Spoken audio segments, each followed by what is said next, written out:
May nyug ako dito. So, gagawin ko itong bukayo. Ayan. Magkuha ako ng isang buko at huhugasan ko ito.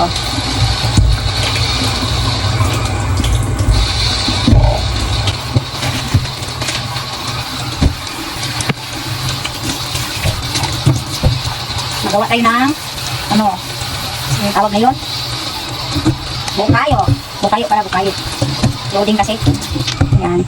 So, kukudkurin natin yan. Hugasan muna natin lahat. Tapos makudkud tayo ha.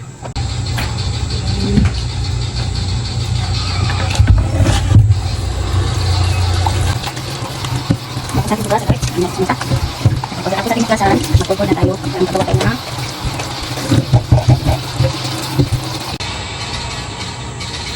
So, ayan. So, magkudkod tayo. Ito yung gagamitin ko. Ang kudkod.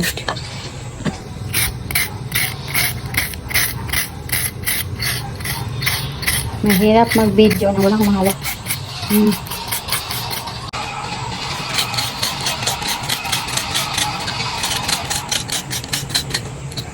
Patuloy na lang ang gawain natin. Patuloy.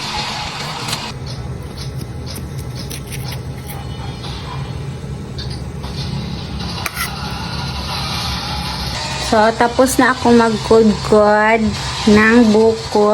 Tapos, ang daming singot mga kaababing. So, ayan. Ito nang natapos ko. Hindi ko inubos kasi marami na akong nakudkod. O, tingnan nyo. Maubos pa ka namin to. Uy!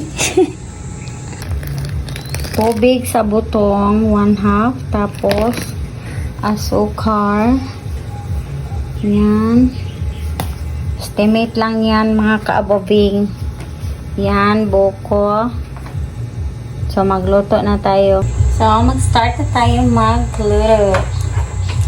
Yan, ibuhos ang asukar. Yan. Tapos, tubig sa buko. Yan. Tapos, hinaan ang apoy. Yan. Tingnan nyo. Yan. Halo-haloin ng maayos. Wala na siya.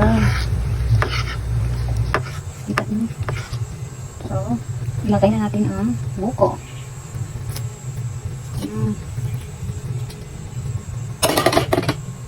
Kami lang naman kasi kakain ito.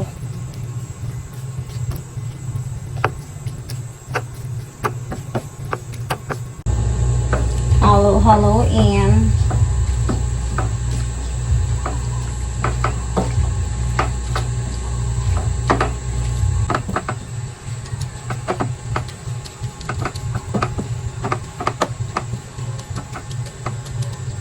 Ayan. Ayan.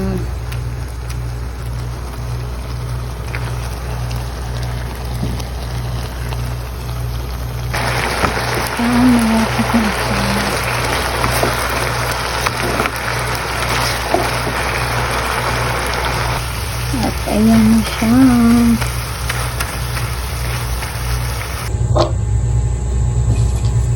Ayan na siya. Tatakal natin. Ito yung hulmahan kasi wala ating ibang hulmahan. So, mainit siya. Super mainit. Yan.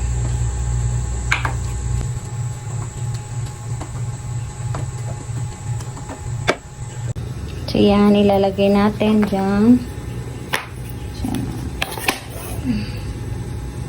Ayan. Ayan siya. So, ayan na siya. Ito na po yung nagawa kong bukayo.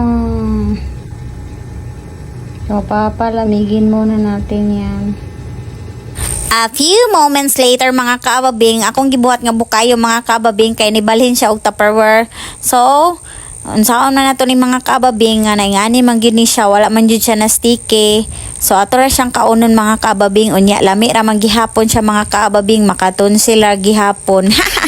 So thank you for watching mga kaababing. Bye.